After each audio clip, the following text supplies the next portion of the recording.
Good evening. I would like to call to order the March 5th, 2019 City Board of Directors meeting. We would like to welcome those in attendance as we all those who are watching at home online. Madam Clerk, will you please call the roll? Director Hendricks, Director Richardson, Director Webb, Director Peck, Director Hines, Director Wright, Director Campuris, Director Fortson, Director Adcock, Vice Mayor Wyrick, Mayor Scott. Present. Now let me take the time to recognize Director Irma Hendricks, who will give our invocation. You got it. She turned on. Turn on.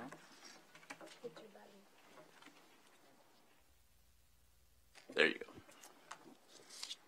I will be real brief. Sometimes I think long prayers are for whatever they're worth. Let the words of our mouths and the meditation of our hearts be acceptable in God's sight. Amen. Amen. Please stand and join me in Pledge of Allegiance. I pledge allegiance to the flag of the United States of America and to the republic for which it stands, one nation, under God, indivisible, with liberty and justice for all.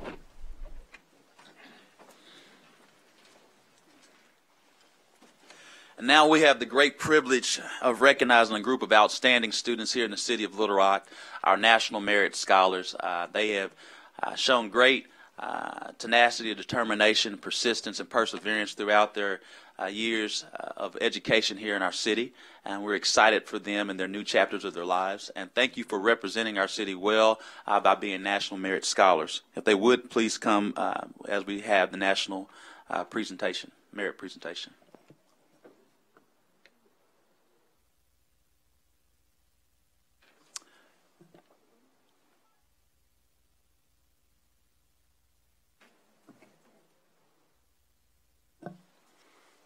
Good evening.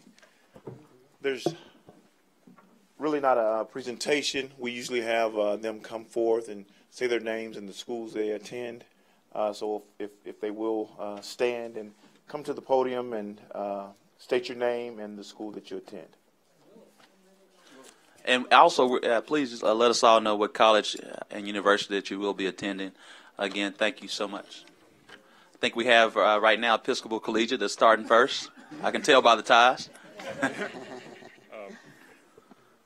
I am Kenzie McNichol. I attend Episcopal Collegiate School, and I plan to attend Washington University in St. Louis. Awesome. That's my school. Director Hendricks went to Washington University.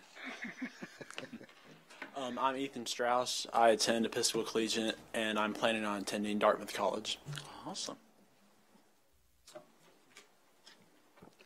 I'm Boyd Bethel. I attend Episcopal Collegiate, and I'm currently undecided. I'm Kira Boop from Little Rock Central High School, and I've been awarded the Hayes Memorial Scholarship at Hendricks, so I'll likely be going there. Awesome. My name is Nesta Lohani. I attend Pulaski Academy, and I will be attending Columbia University next year. My name is Generietta Tribanova. I attend Pulaski Academy, and I'll be going to Princeton University next year. My name is Katherine Taylor. I go to Little Rock Central, and I'm currently undecided. My name is Alexander Hahn. I go to Little Rock Central, and I'm currently undecided. My name is Jasmine Sloan. I go to Little Rock Central, and I'm currently undecided. My name is Hannah Robertson. I attend Eastham High School, and I am undecided. I'm Austin Crook. I go to the Baptist Preparatory School, and I'm looking to go to Ouachita Baptist. My name is Michelle Hsu. I attend Little Rock Central High School, and I will be attending the Wharton School of Business at the University of Pennsylvania. My name is Harrison Roberts. I attend Little Rock Christian Academy, and I am undecided. I am Alex Bromley. I go to Catholic High School, and I am currently undecided. I'm Luke Hankins. I go to Little Rock Christian, and I'm planning on going to Baylor University. I'm Trinity Abdikalik. I go to Little Rock Christian, and I'm going to the Air Force Academy. I'm Matthew DeLeo, and I go to Little Rock Christian, and I will be attending Baylor University.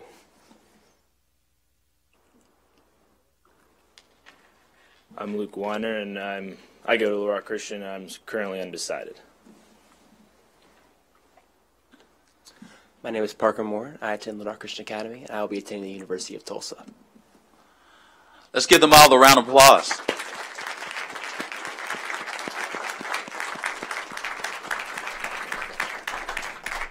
And again, I know I shared this with you earlier today.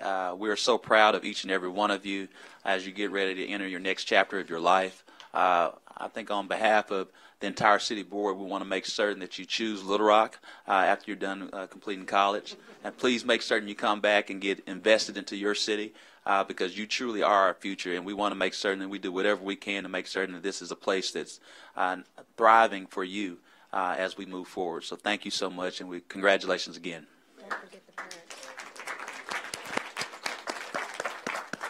Yes, and I think we have a great recommendation from Director Ken Richardson. We want to take this time right now to really recognize the Children's Village, their parents, their guardians, anyone who's really invested in them to get to this point in life. If you would, please stand as we recognize you. Parents, stand. Don't be shy. Congratulations to you. We know you all are proud. Thank you so much, Director Richardson. Now, Director Adcock and Director Webb want to make certain that we recognize the teachers as well. All the teachers that are here and principals. I know there's at least one principal that's here, and superintendents.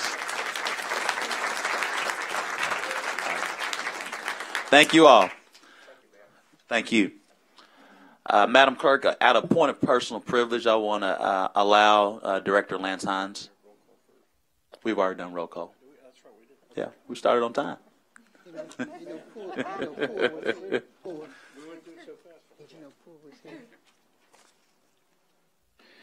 Mayor, as a point of privilege, I am going to ask that we withdraw my resolution, item 19, from the agenda. It is granted. Doesn't require a motion. This one. My motion.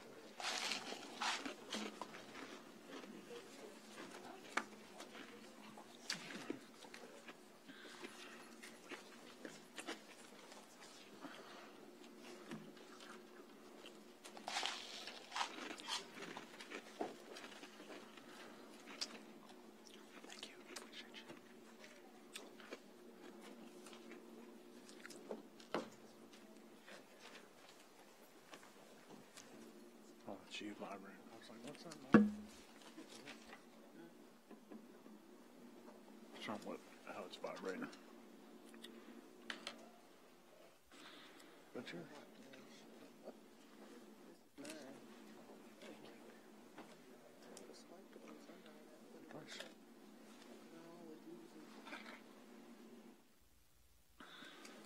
Thank you again. Item 19 has been removed from the agenda. Madam Clerk, if you would, please read the consent agenda. The consent agenda consists of a resolution authorizing the city manager to enter into a contract with GW Van Keppel Company in the total amount of $584,897 for the purchase of one Bomac compactor for the Public Works Department and for the purposes. A resolution authorizing the city manager to enter into a contract with Mark McClarty Ford in the total amount of $84,361.20 for the purchase of one Ford F-750 dump truck for the Public Works Department and for the purposes. A resolution authorizes the city manager to enter into a contract with Timco in a total amount of $274,325 for the purchase of one Model 5X air sweeper for the Public Works Department and for the purposes.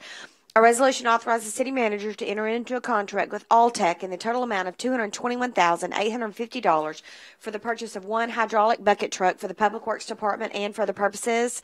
A resolution authorizes the city manager to enter into a contract with G&W Diesel in the total amount of $648,617 for the purchase of one Pierce Velocity pumper truck for the Little Rock Fire Department and for other purposes. A portion of the funding for the 2012 3/8 capital improvement sales tax. A resolution authorizing an increase to the authorized contract with Development Consultants Incorporated in amount not to exceed $19,200 for additional professional engineering consultant services for the 2019 to 2021 capital improvement program and for other purposes. Funding from the 2012 3/8 capital improvement sales tax and the 2013 limited tax general obligation capital improvement bonds. A resolution authorizes a resolution to authorize the mayor and city manager to enter into a public service agreement with the unincorporated town of Kamek Village to provide emergency police dispatch services and for other purposes. A resolution authorized the city manager to enter into a contract with Superior LLC to provide false alarm tracking and billing services and for other purposes. A resolution authorized the mayor to enter into an option to purchase agreement with Energy Arkansas Incorporated for the purchase of approximately 38 acres of land by the city of Little Rock, Arkansas for use by the Little Rock Port Authority and for other purposes. A resolution to certify local government endorsement of Southwest Power Pool Incorporated located at 201 Worthing Drive, Little Rock, Arkansas to participate in the Arkansas Tax Back Program is authorized by Arkansas Code Section 15-4-2706D of the Consolidated Incentive Act of 2003 and for other purposes. That concludes the consent agenda. I have a question. There's a question, Director Hendricks.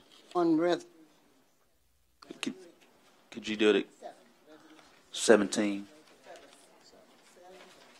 All right, Director Hendricks. resolution number 7, are you in agreement with this? Because this is something that was brought before us at the agenda meeting. Yes, ma'am. I had a conversation with the Little Rock Police Department and got the information that we did need, and I'm fine with it. And you're satisfied? Yes, ma'am. Thank you.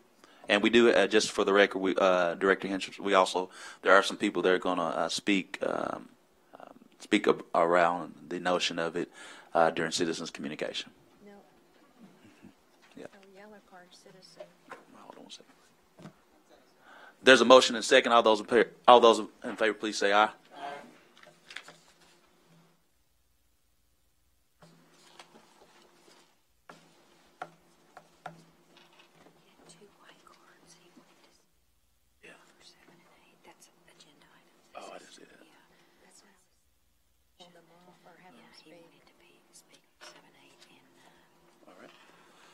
Just so we get back in order, I do apologize. Mr. Luke Scrable, if you would, please come before the podium.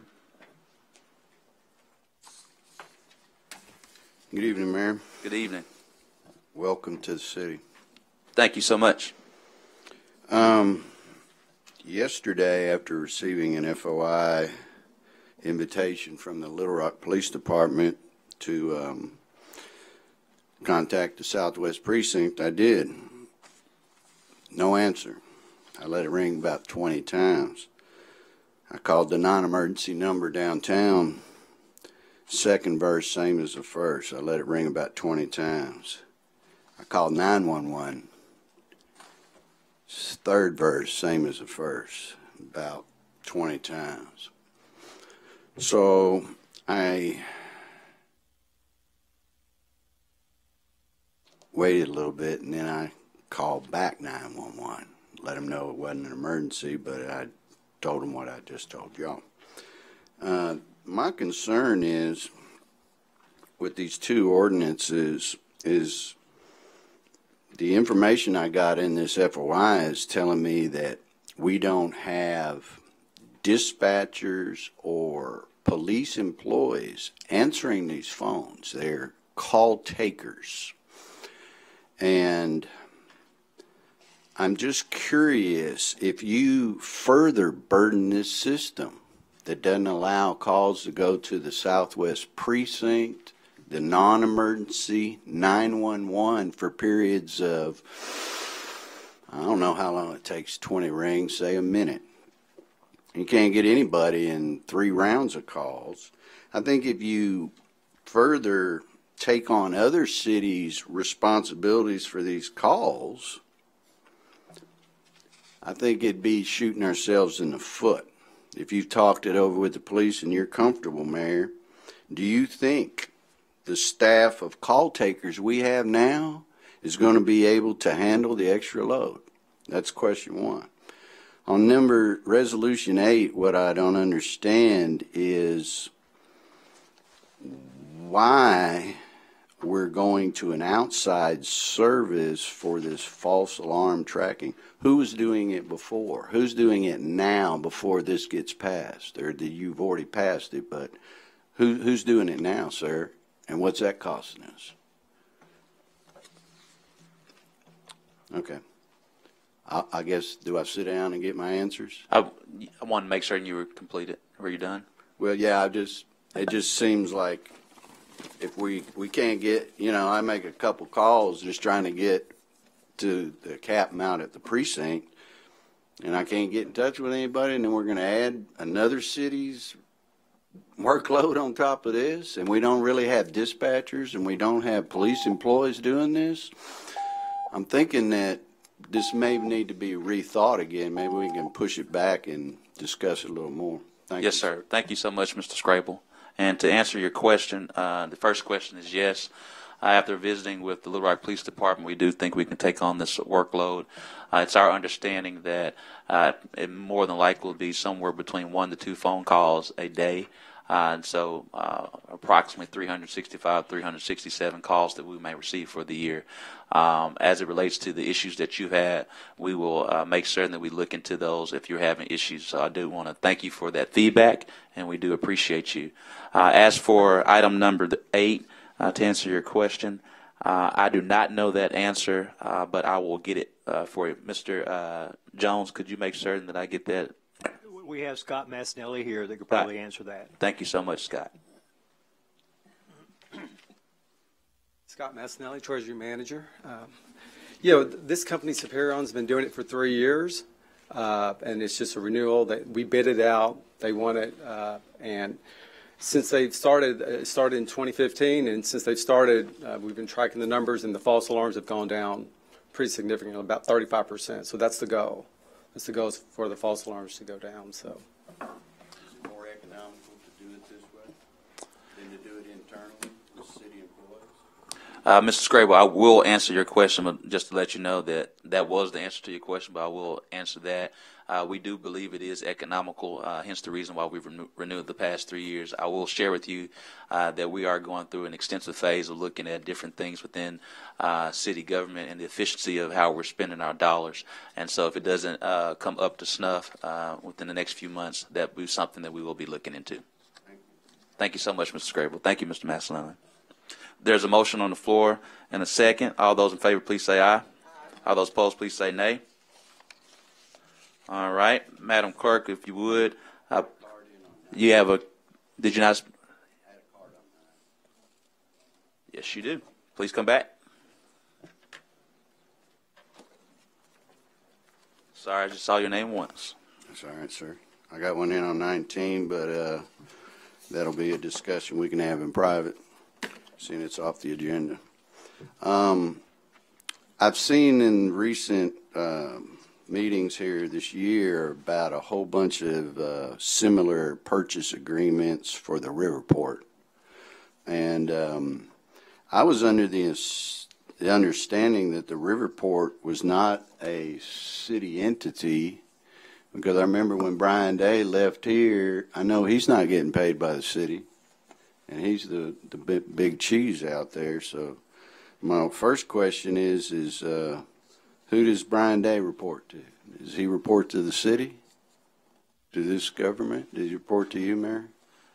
Brian Day is hired by the Little Rock Port Authority Board of Directors, so he reports to that board, and the mayor makes the appointments to the Little Rock Board of Directors. Is the Riverport a city? That's on our books? It's a quasi-independent municipal organization. It is not on our books. However, historically, the city played a role in the development and the implementation of the Little Rock Port Authority by purchasing the assets. Well, let me ask you this. and all these other previous, I can think of, there was at least 4 other agreements, or at least this one and 3 others. What are we needing all this land for? And what's the taxpayers getting for all this land that we're buying? How is the growth of that outside government agency benefiting people out in my neighborhood in Southwest Little Rock? Well, the reason why they have the funds to purchase the additional land in the Little Rock Port Authority was issued to them by the sales tax initiative, where I believe at the time part of those dollars, the Little Rock Port Authority got around $10 million to help purchase that, and we've been accruing. Which tax now? Not the half cent tax, right? The sales tax initiative in 2012, and I'm just going from memory right now. I thought that was for infrastructure. Paving roads, putting in drainage, and all that. And also to purchase land for the Little Rock Port Authority. There's a number of different things. It was $1 million. Is that the limit? Is it all getting spent on this? Mr. Scrable, you're asking me a question. I'm trying to answer the question. I'm confused. And so part of the sales tax initiative in 2012 that was passed overwhelmingly by the city of Little Rock, there were a number of different items. There were dollars for infrastructure. There were dollars for sidewalks specifically. There were dollars for economic development, dollars for the Little Rock Port Authority to purchase additional land for economic development. I think at the time it was around $10 million. And don't quote me on that, but I think it was approximately $10 million. We also had dollars situated for the 12th Street substation and other things, a part of that process. And so these dollars are purchasing additional land that's contiguous to the Little Rock Port Authority, because as it stood at the time, it was somewhat landlocked, and so the guys in doing it was to make certain that we got this additional land so we could promote that land to get economic development going for different companies that are coming forward, and also that would utilize rail as well as our river port for the barge system. I'm highly familiar with the process because I'm highly invested in the only company in America that ships natural gas out of the country. So it's the same concept, same setup. So if I can get a little more clarity then, this agreement and the ones that have come previous where they bought all these parcels of land, all this is still under the $10 million? To my knowledge, yes. Okay. So it's not coming out of the budget. It's No, sir. coming out of money that was set aside for this. Yes, Okay. sir. That's all I need. Sounds pretty reasonable. Thank you so much. Good luck with it. Thank you so much. It's good to see you today. Mayor, title of the property is in the city of Little Rock for the use of the Port Authority, so the property will actually be owned by the city. Did you hear that, Mr. Scrable? Thank you so much. Yes, sir. We try to be good stewards. All right, Madam Clerk, we are now at the time to do our group items. Well, actually, we're at citizen communication. We have one card. Mr. Scrable. Good evening again, Mr. Mayor. Hey, I'm glad you're here. Or should I say, good evening, Mr. It will be stamped out, Mayor. I like that. It's words to live by. At the February 5th meeting, there was a little conversation, and you had made some great statements. And there was one thing, it just sort of something you said left it open. I just want to see what's going to happen after you make the statement. You said the young, black, brown, and any color person that has had other wrongful situations done to them by any entity of this city will have to be addressed top and foremost. We will not stand for any injustice in this city, and we will make certain if injustice is arrived, it will be stamped out. Scott. So, my question is after the issue is addressed, do and will you have a plan in place to remedy and then discipline the ones that create the wrongful situation? Basically, that's my definition of public accountability. Now, I'll come back and deal with the public apology at a different time, but I'm a little bit fuzzy on the process, but it seems like it is something that is practiced now in the city. And like I said, I'll come back and deal with that. But it opened the door, and his comments were around a gentleman that had a bad experience with the police. And two of the directors did apologize. So I wanted to find out that when these wrongdoings and these wrongful situations come up, and those that have been hired and elected to address this problem sit in silence, I want to know how this is cultivating public trust in the integrity of government.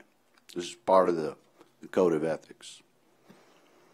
I want to know that if public trust in the integrity of government can be cultivated only when public servants act with integrity, if people sit blindly and don't say a word when we bring up these wrongful situations to the board, is this something that this new policy of yours, once it's been addressed, are we going to remedy it and assign blame and nip this kind of stuff in the bud so we can get back to a moral direction? I want to thank you, Mayor, for bringing a moral compass to these meetings. Thank you, sir. Thank you so much, Mr. Scrable. And to answer your question, that any injustice, any wrongdoing, as long as I'm the mayor of this city, we will work to make certain that they are addressed and held to the utmost accountability. So hopefully that answers your question. Gladly accept that. Thank you, sir. Thank you. Look forward to seeing what you do with this. Yes, sir. Thank you so much, Mr. Scrable. Hope you have a great evening as well. Madam Clerk, would you please read the items from 11 through 17 for the first time? An ordinance to approve a plan zoning development and establish a planned industrial district titled Romero's Enterprises, short form PID, located at 12,300, 12,320, and 12,340 Chico Road, Little Rock, Arkansas, amending the official zoning map of the city of Little Rock, Arkansas, and for the purposes an ordinance to approve a plan zoning development and establish a plan office district titled Medical Hearing Associates of Arkansas, revised short form POD, located at 5910 C Street, Little Rock, Arkansas, amending the official zoning map of the city of Little Rock, Arkansas, and for the purposes an ordinance to approve a plan zoning development, establish a plan commercial district titled Rebel Kettle, revised short form PCD, located at 822 East 6th Street, Little Rock, Arkansas, amending the official zoning map of the city of Little Rock, Arkansas, and for the purposes an ordinance to approve a plan zoning development, establish a plan residential district titled Wilson short form PDR, located at 423 and 423. I know, but I need to look and make sure that's Colonial Court in 498 Ridgeway Drive, Little Rock, Arkansas, amending the official zoning map of the city of Little Rock, Arkansas, and for other purposes, an ordinance to declare it impractical and unfeasible to bid, to authorize the city manager to issue a sole source purchase order to G&W Diesel in an amount not to exceed an annual budget of $185,000 for an annual contract for Pierce Fire Truck Parts and Service for the Fleet Services Department, and for other purposes. An ordinance to declare it impractical and unfeasible to bid, to authorize the city manager to issue a sole source purchase order to J.A. Riggs in an amount not to exceed an annual budget of $145,000 for an annual contract for Caterpillar Parts and Service for the Fleet Services Department, and for other purposes. An ordinance to declare it impractical and unfeasible to bid, to authorize the city manager to issue a sole source purchase order to River City Hydraulics in an amount not to exceed an annual budget of $240,000 for an annual contract for Hill Parts and Services for the Fleet Services Department, and for other purposes. First reading. Okay. Is there a second? Second. There's a motion and a second. Move to suspend the rules for the second reading. Madam Clerk, all about in favor, please say aye. Aye. All those opposed, please say nay. Motion passes. An ordinance to approve a plan zoning development, establish a planned industrial district titled Romero's Enterprises, short form PID, located at 12,300 and 12,320 and 12,340 Chico Road. An ordinance to approve a plan zoning development, establish a plan office district titled Medical Hearing Associates of Arkansas, revised short form PDO, located at 5910 C Street. An ordinance to approve a plan zoning development, establish a plan commercial district titled Rebel Kettle, revised short form PCD, located at 822 East 6th Street. An ordinance to approve a plan zoning development, establish a planned residential district titled Wilson, short form PDR, located at 423 to 425 Colonial Court and 498 Ridgeway Drive. An ordinance to declare it impractical and unfeasible to bid, to authorize the city manager to issue a sole source purchase order to G&W Diesel in an amount not to exceed an annual budget of $185,000 for an annual contract with Pierce Fire Truck Parts and Services for the Fleet Services Department. An ordinance to declare it impractical and unfeasible to bid, to authorize the city manager to issue a sole source purchase order to J.A. Riggs in an amount not to exceed an annual budget of $145,000 for an annual contract for Caterpillar Parts and Service for the Fleet Services Department. An ordinance to declare it impractical and unfeasible to bid, to authorize the city manager to issue a sole source purchase order to River City Hydraulics in an amount not to exceed an annual budget of $240,000 for an annual contract for Hill Parts and Services for the Fleet Services Department. Second reading. There's a motion and a second to suspend the rules to a third and final reading. All those in favor, please say aye. All those opposed, please say nay. Motion passes. Third reading. Madam Clerk. An ordinance to approve a planned zoning development and establish a planned industrial district titled Romero's Enterprises, short form PID, located at 12,300, 12,320, and 12,340 Chico Road. An ordinance to approve a planned zoning development, establish a planned office district titled Medical Hearing Associates of Arkansas, revised short form PDO, located at 5910 C Street. An ordinance to approve a planned zoning development, establish a planned commercial district titled Rebel Kettle, revised short form PCD, located at 822 East 6th Street. An ordinance to approve a planned zoning development, establish a planned residential district titled Wilson, short form PDR, located at 423 to 425 Colonial Court and 598 Ridgeway Drive. An ordinance to declare it impractical and unfeasible to bid, to authorize the city manager to issue a sole source purchase order to G&W Diesel in an amount not to exceed an annual budget of $185,000 for an annual contract with Pierce Fire Truck Parts and Service for the Fleet Services Department. An ordinance to declare it impractical and unfeasible to bid, to authorize the city manager to issue a sole source purchase order to J.A. Riggs in an amount not to exceed an annual budget of $145,000 for an annual contract for Caterpillar Parts and Service for the Fleet Services Department. An ordinance to declare it impractical and unfeasible to bid, to authorize the city manager to issue a sole source purchase order to River Cedar Hydraulics in an amount not to exceed an annual budget of $240,000 for an annual contract for Hill Parts and Service for the Fleet Services Department. Third and final reading. We've had three readings of the ordinances. Are there any questions? There being none, all those in favor of the passage of these ordinances indicate by saying aye. Aye. All those opposed, please say nay. None opposed. Motion passes. Madam Clerk, would you please read item 18 for the first time? And before you read, we actually have we have an agenda card from item 18. Mr. Gentry, if you would, please approach the podium.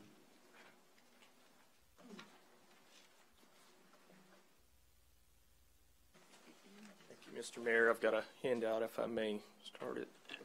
I'll get it.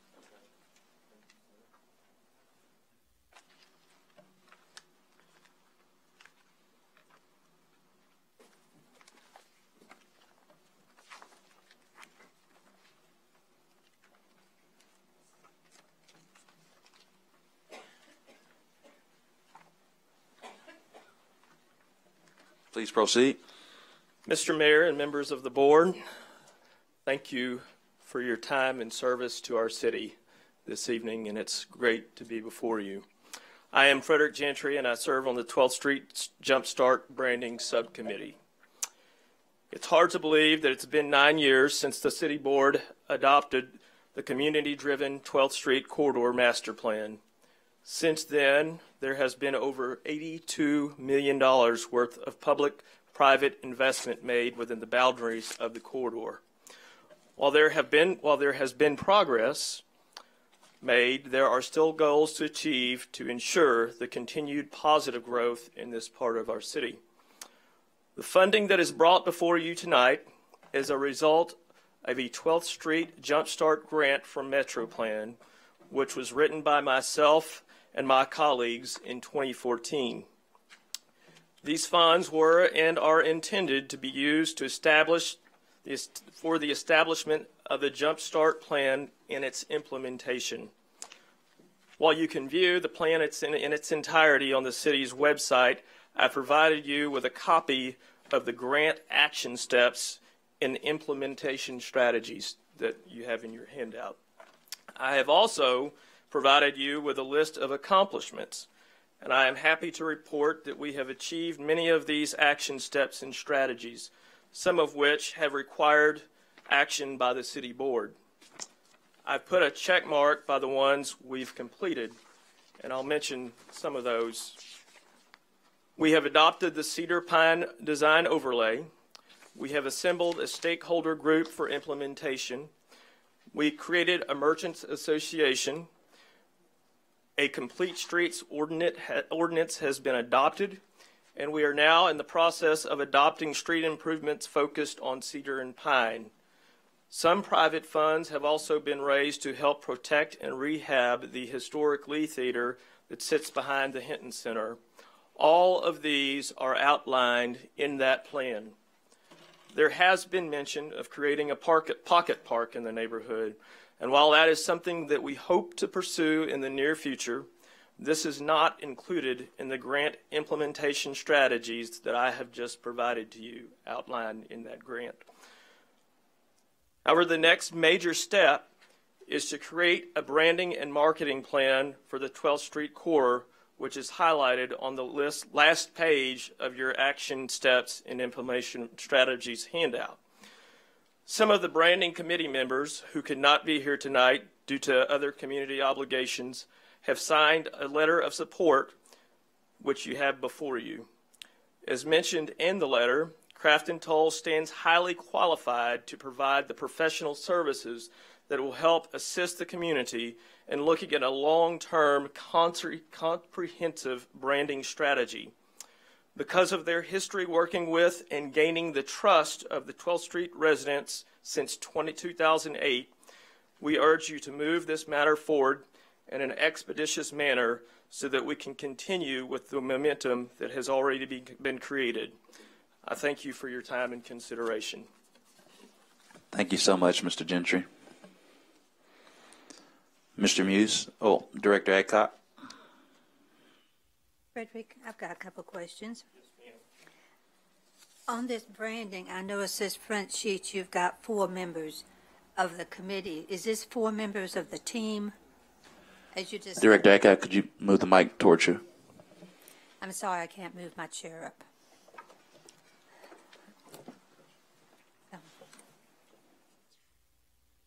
No, it's got to be moved over there. Okay, there. The 4 members, are these on the team? I know it's in a couple places you refer to the team. So are these 4 members of that team? They serve on the subcommittee, yes ma'am, the branding subcommittee. The branding subcommittee. Correct. Do they live in the neighborhoods? Several of them do. One is BCD, of course, Deborah Bell, which BCD is a partner in the community. There's Pam Bax, who she actually runs the Brandon House, which sits across the street from the Hinton Center. I do not live in the community, no ma'am, but I've just been a part of this process for the past 10 years. Does Ms. Johnson live in the community? She owns a business. She's so a business owner.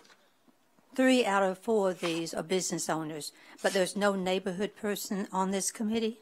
There's Mr. Mr. Muse, and I believe Ms. Peterson as well. Okay. And they did not sign this letter? No, ma'am. Okay. Was they given the opportunity to? There has been conversation with Mr. Muse, who obviously is opposed to this. Well, I know Ms. Peterson also, so has she been? I did not have an opportunity to contact her, but we have had meetings, yes ma'am, committee meetings. Okay. The ones that they could not be here as well, so, but to answer your question. Is this the only committee that the Jumpstart has? No, ma'am. There is a Merchants Association, as I noted, that's been created, and then there's the overall steering committee. These are subcommittees that came out of the steering committee. The steering committee, how many neighborhood people? I can't name the entire committee off the top of my head. Director Adcock, I can get you the members. I would like to see a list of the whole committee on this, and if you will, please note how many of these are neighborhood people. I can do that. Okay, thank you. You're welcome. Mr. Muse.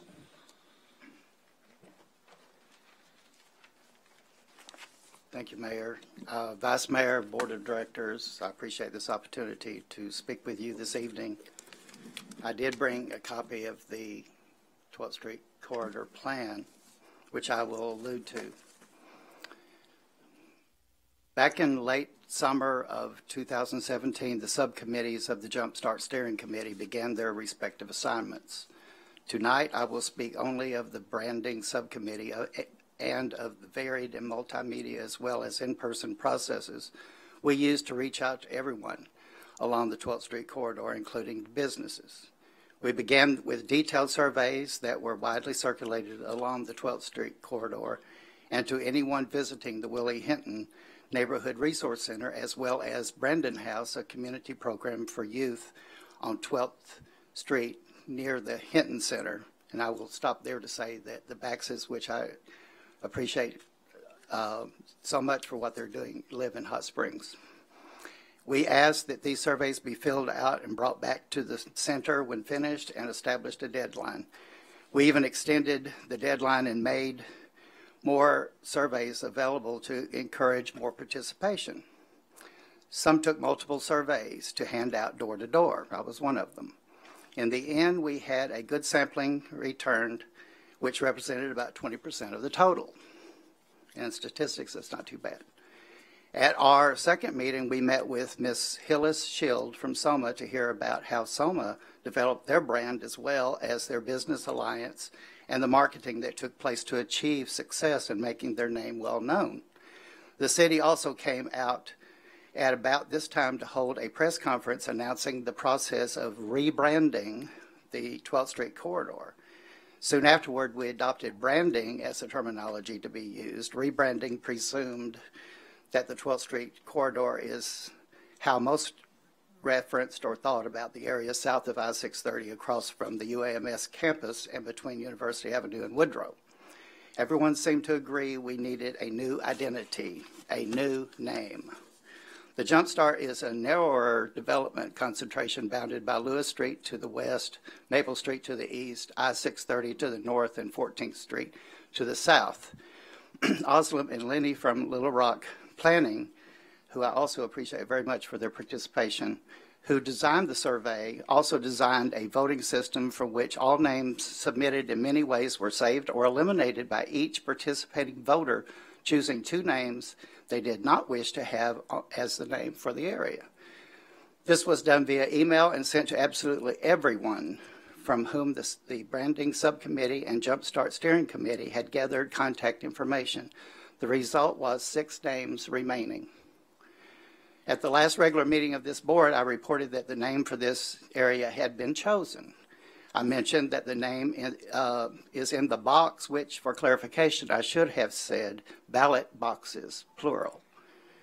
One each for the 2 locations of the National Night Out celebration along 12th Street, where St. Mark's and the Willie Hinton Center hosted 1 ballot box each. Every attendee there had one of 6 name options from which to choose and to cast that vote by writing their selection on a small sheet of paper and then by placing it in the ballot box.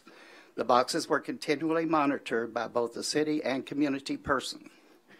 On the Thursday immediately following that early regular board meeting, the Jumpstart Steering Committee met for a quarterly session.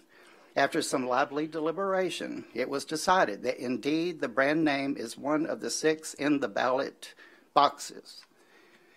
Planner Walter Malone stated that he agreed with Ron Muse, yours truly, that the name is in the box, plural. We will not know which name it is until the next branding subcommittee, it was decided, to be held the last week of March. We also determined at the Jumpstart Steering Committee that all in attendance and all persons are welcome to come at the branding subcommittee will witness the emptying of the 2 ballot boxes. Tabulation will take place and the name with the most votes wins. Director Richardson unilaterally made the decision without first consulting the neighborhoods on why he left over $49,000 from the Jumpstart grant monies plus $3,000 added by the city, I'm told, should be awarded to Crafton and Tull for their professional services. I have once again familiarized myself with the 12th Street Corridor Plan, which constantly references organized neighborhoods as those to guide the process for this plan to be a success. Facing us now is an opportunity to market the brand already chosen. We wish to demonstrate to the board our desire to drive this purpose as neighborhood groups. Just as the plan states, it is a necessity for success of the implementation phases of the plan, and I've marked several references in here if you'd like to see them. Crafton Tull is an engineering architectural firm that Director Richardson wishes to oversee the branding process of our area of Little Rock. Ideally, we need a marketing firm which possesses the necessary expertise required to make our already chosen brand a household name. There are no less than 51 highly rated marketing firms in the central metropolitan area. We ask for this ordinance to be pulled and let us begin to identify the marketing firm to launch our brand. I would, at this point, like to recognize those from the community who are present. 2 others wanted to make it, but for some reason couldn't. Would those representatives that are either presidents or officers of a neighborhood association please stand?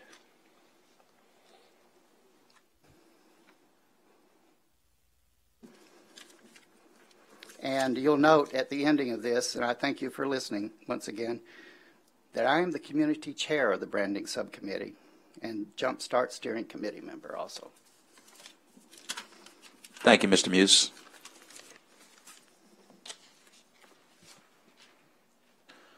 Director Adcock. Mr. Jones, 2 weeks ago when this was before us, I asked Mr. Moore to meet with the person in the planning department who has the boxes and to verify that those boxes are still there and have not been opened. Did you get to do that, or did Mr. Moore get that done? I'm not sure. We can ask Mr. Collins to come forward and.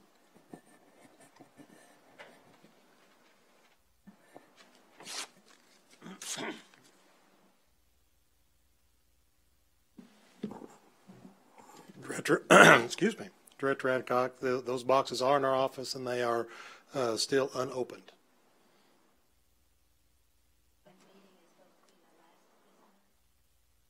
That was the intended meeting to have those, but upon selection, if this proceeds, the consultant, if it is, whoever's chosen, needs to be there at that opening when they do that.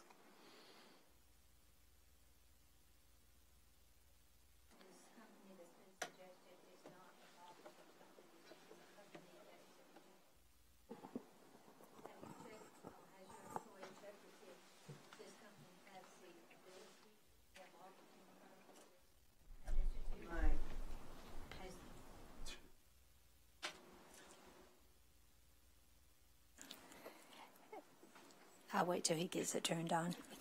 You're on. It's on. BJ turned it on. Has your department or the lady in your department looked to see if this firm is qualified to be a marketing tool for this initiative? Director Adcock, I think there's 2 aspects of that question. The first is we're talking about branding, and then Mr. Muse brought up marketing.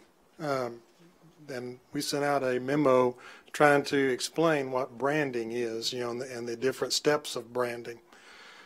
And, and as I agree, some of the steps that has been taken by the subcommittee is part of that, but it is not the entire branding process.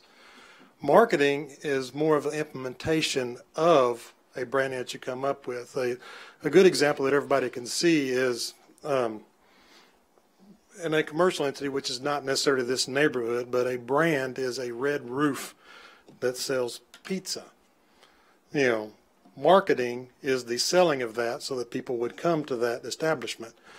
Now, to answer your question specifically about branding in relation to a neighborhood, that is typically done by professionals, consultants as planners. That is done like in neighborhoods. When you talk about a neighborhood's name like Woodlands Edge, also areas of a given neighborhood that's existing like River Market or South on Main has been talked about. Crafton and Tull is more than just an engineering firm. They are engineering, architects, landscape architects, and planners and land surveyors. So in regards to coming up with a brand of name of a neighborhood, given the aspects of what they've done with the corridor plan, they would be qualified to do this type of work. Now, at the end of this job, some of the stuff that Mr. Muse brought up is marketing. You are going to go out and sell your neighborhood, but that is a different aspect, more of a continuation of a branding program. Have you looked at the $52,000 contract? I have seen it in general, yes. So after they spend this $52,000, I understand that's all the money plus using some city money. What will they have then to market it? They will have a neighborhood brand name, and they will have, depending upon what comes through the meetings, and this will be neighborhood-driven, committee-driven. Some of, like if you see the South on Main or the River Market, typical logos or type of graphical representations are part of that process, that goes through that. So the logo and everything is what the TAL organization would provide. Yeah, and the number, the size and stuff, I can't speak for that because we're not in that step yet, but that is typically something that you want to come up with in that process. So at the very end, you have something that is tied to the neighborhood. Okay. Okay, thank you. Thank you, Director Adcock. Madam Clerk, would you please read item 18 for the first time? An ordinance to declare it impractical and unfeasible to bid, to authorize the city manager to enter into a contract with Crafton Toll and Associates Incorporated in an amount not to exceed $52,000 to develop a branding program for the 12th Street corridor, to declare an emergency and for other purposes. First reading. There's a motion and second. All those in favor, please move to the second reading. All those nay. There's one nay. Motion passes. An ordinance to declare it impractical and unfeasible to bid, to authorize the city manager to enter into a contract with Crafton Toll and Associates Incorporated in an amount not to exceed $52,000 to develop a branding program for the 12th Street corridor, to declare an emergency. Second reading. There's a motion and second. Move to the third reading. All those in favor, please say aye. Aye. All those opposed, please say nay. Motion passes. Madam Clerk, third reading, please. An ordinance to declare it impractical and unfeasible to bid, to authorize the city manager to enter into a contract with Crafton Toll and Associates Incorporated in an amount not to exceed $52,000 to develop a branding program for the 12th Street corridor, to declare an emergency and for other purposes. Third and final reading. Motion to move to the third and final reading. All those in favor, please say aye. Oh, well, I already done it. Sorry about that. You do have a question, Lance? So I guess this will be for Jamie.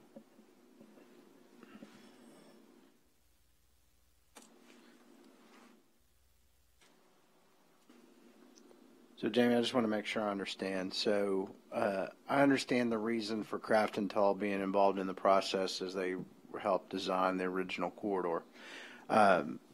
With the work that Mr. Muse's group has done, that is going to be included in whatever Crafton and Toll does, correct? That's correct. So this is not going to be we're throwing the baby out with the bathwater and they're going to start the whole process over. They're going to come in and okay. No, there's a whole part of analyzing, the naming and the votes and the surveys. I mean, that's part of it, and we're at that point that we, the city, we've been helping along, does not have the expertise to do that. Okay.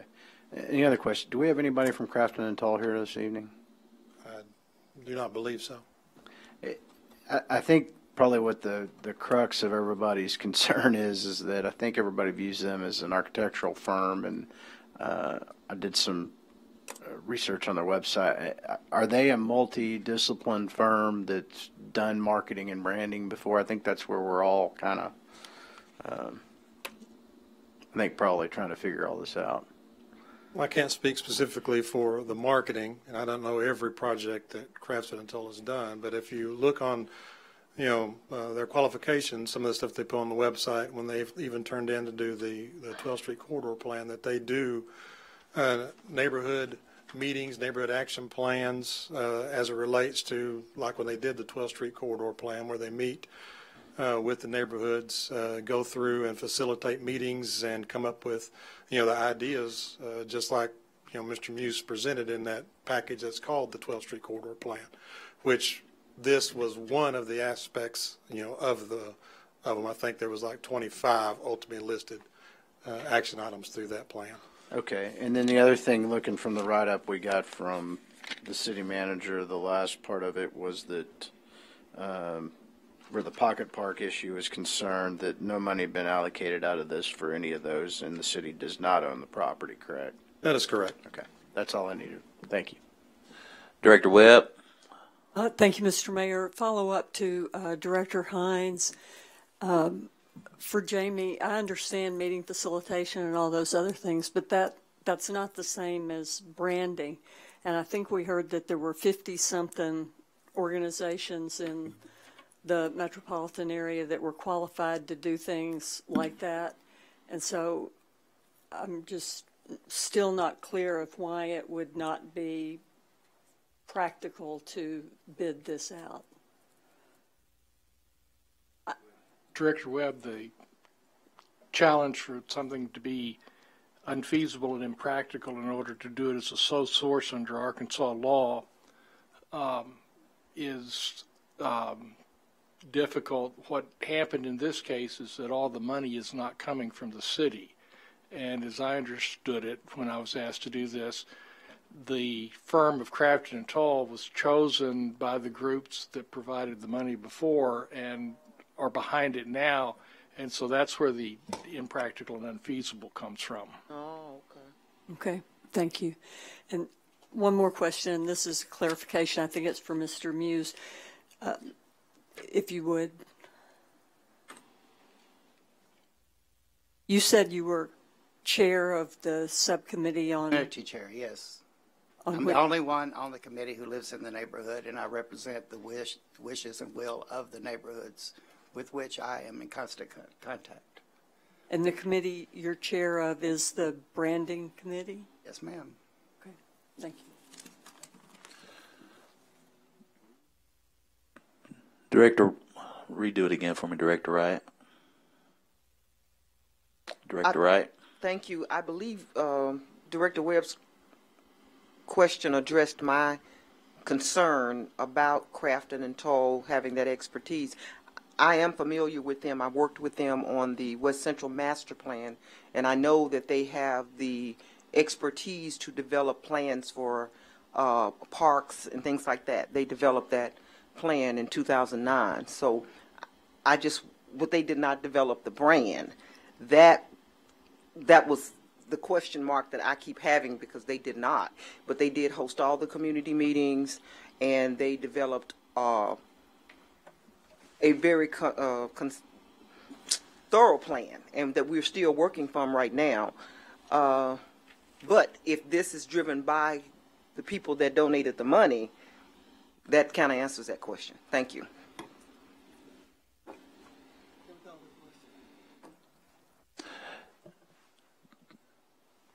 Well, now, did you have?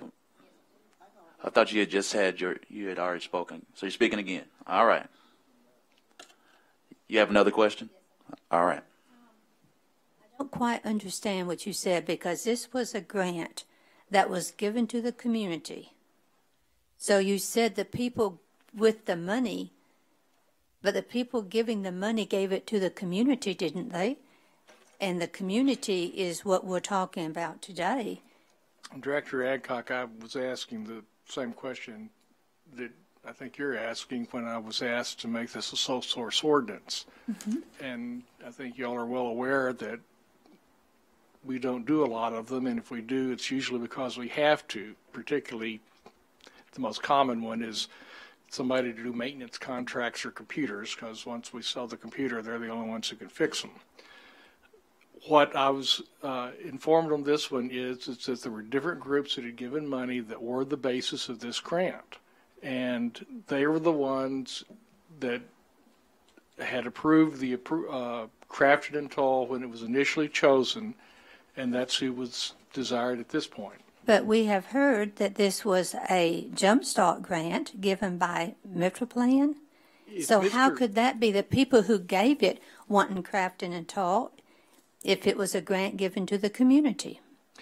Director Adcock, I'm repeating what I have been told. I think Mr. Gentry's here, and he had sent some information about that, and he may be able to answer that. I find it's funny that you said that the people who gave the money, and yet it was a grant given to the community, evidently. There were groups, organizations that gave the money, and right now I don't remember what all of them were. I remember one of them, and then I think that they gave some and then moved back and somebody else gave it in their place. But he can probably, I don't want to rule your agenda, but I can't answer that question, but that's what I understand. Okay, Mr. Gentry. Mr. Gentry, please come to the podium. Let's get this all set straight. Time is running out, guys. To clarify, the grant did come through the Jumpstart grant that was those proceeds came from Metroplan.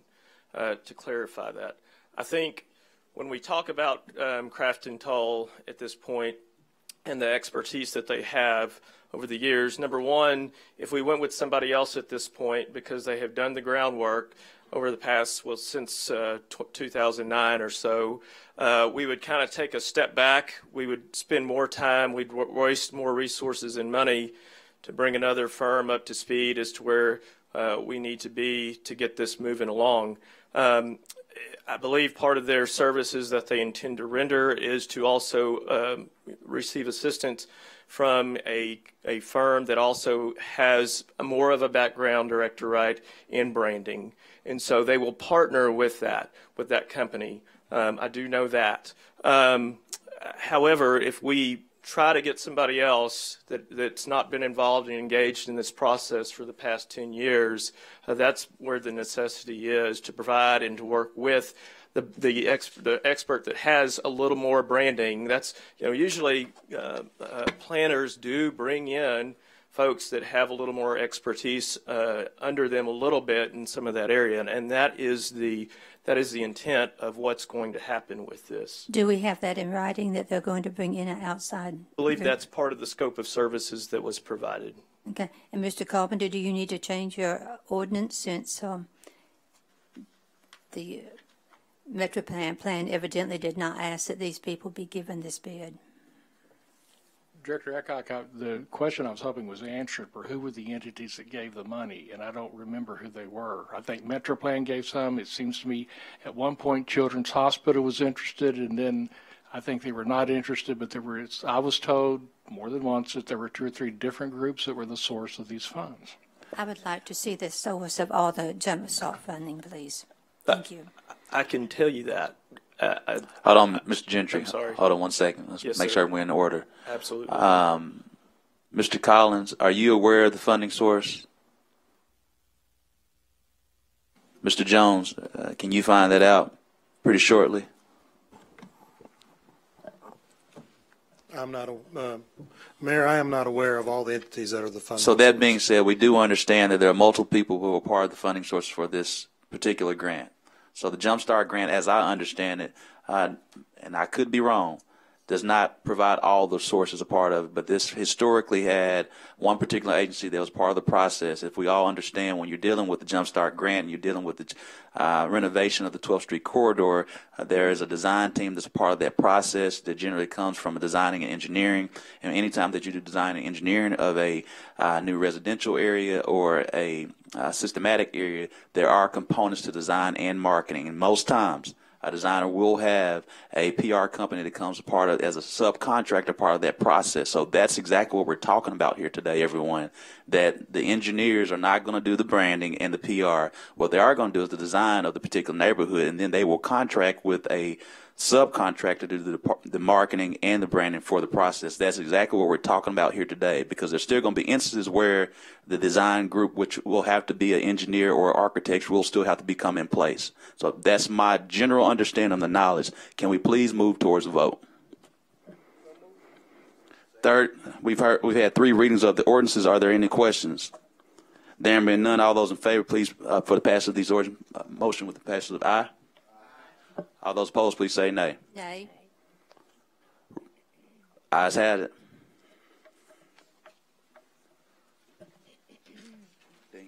Mayor, we have emergency clause as well. Oh, I didn't see that one. Motion passed. Is there a motion for the emergency clause of item number 18?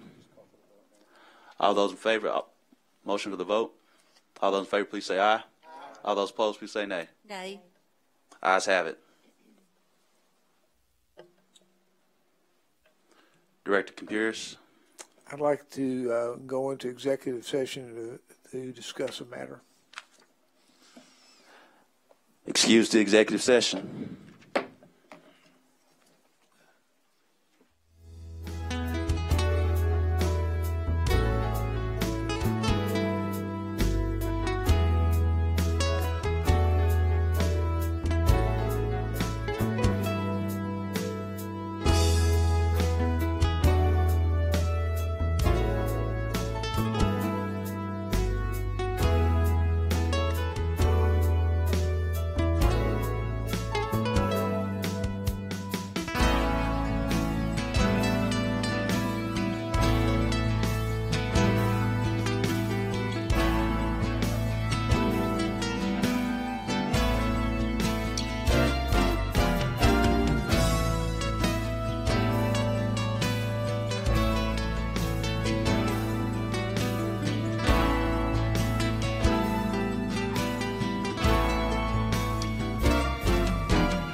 just completed an executive session regarding a personnel matter.